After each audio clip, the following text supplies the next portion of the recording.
Right, welcome back to Garage Slotnick here. Dan, back with you, and yeah, you saw from the video title, we're talking Holdens again, and I thought I'd put on this 30-year-old Holden Racing Team shirt. I picked it up at Lakeside at the merch tent. The 1995 Holden Racing Team season with Peter Brock, second year back with them. Mixed results, but yeah, great looking VR Commodore, and yeah, one of my favourite shirts. So yeah, before we get into the car, I just want to acknowledge a new sticker all the way from Clearwater, Florida. That's Greg. He's got a great channel, and he's an absolute inspiration with his scratch builds. He does 124 scratch builds, and does the brass chassis and all of that, and he's very inspiring and does a lot of cool cars, American cars, Dodge Dart, Corvettes and things. So a lot like what we do down here, we just pick our favourite cars and see if we could build them. And yeah, very inspiring channel, so thank you, Greg. I'll get that up on the wall. Alright, so here we are at Sticker Corner, and we'll get Greg's sticker up here. Been waiting for this one. We'll pop it down there. Also shout out to UC.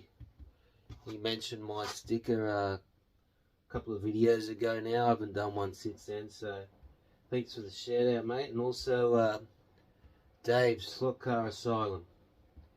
He finally got my stickers 2 weeks in the mail in the same state, so yeah, go figure. Alright, let's look at this HR Holden. Alright, so we're talking about HR Holden today from 1969, a race in March that year that Brocky drove. So this race came about after Brocky's excellent performances in an Austin A30.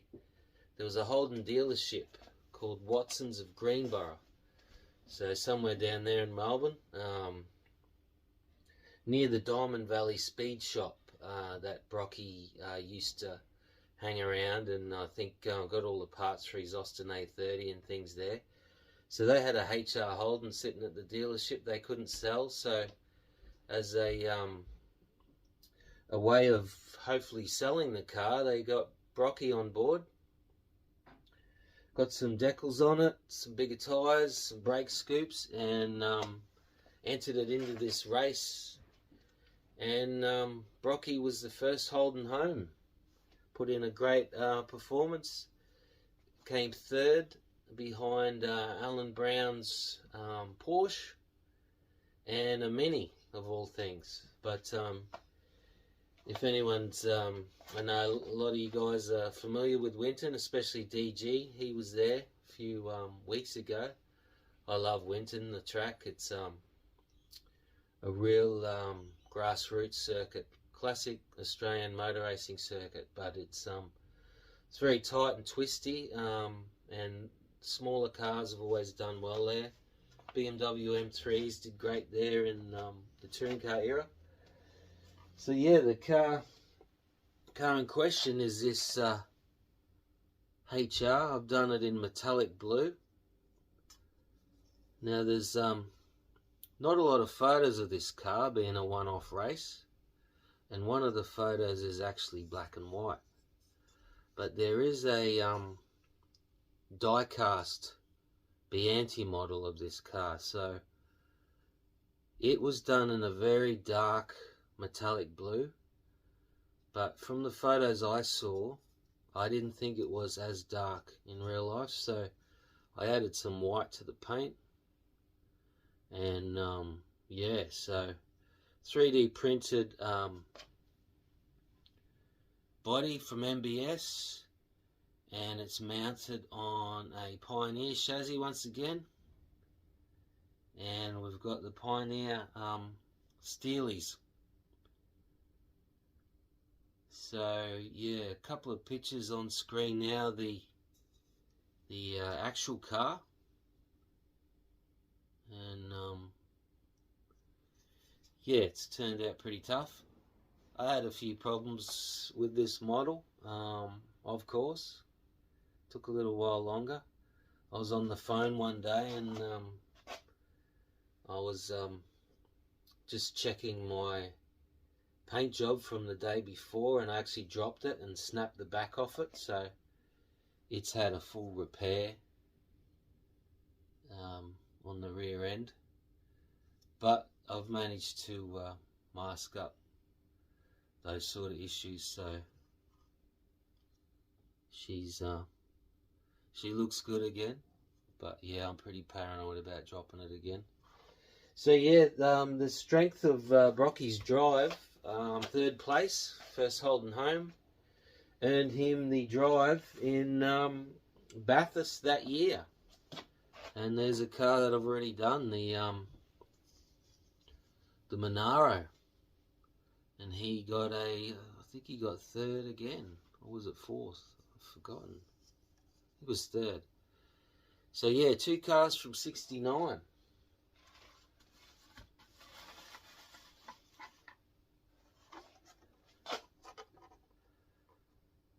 So yeah, there we are together on the Dave Volk setup trays. I love these things.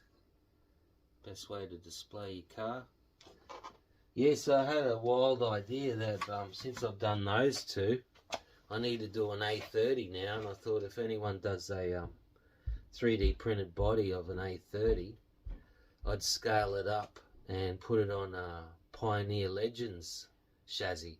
So I think those, from memory, Jules was saying on the slot car show, the Pioneer Legends are scaled up a bit, about know what scale, but yeah, otherwise they'd be really small. So if I could do that with an Austin A30, I reckon we'd have the complete '69 set. Anyway, could be a pipe dream. Anyway, let's do a few laps of the old HR on the track.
Alright, I also want to give a shout out to P&W slot car dad, Ryan. He built track number 95 on his great channel after Garrett Slotnick here. So he's done a full-scale replica, if not bigger, I think it would have been. And yeah, he did a better job than me. It was killer track. He was getting sub 6 second laps on that track. And yeah, honoured that you built it, Ryan. And yeah, looked very cool, mate. So thanks for the shout out. And yeah, track number 95, mate. That is epic. Keep them coming. Alright, hope you enjoyed the HR video. Next car I'm building's a Toyota, so look out for that one.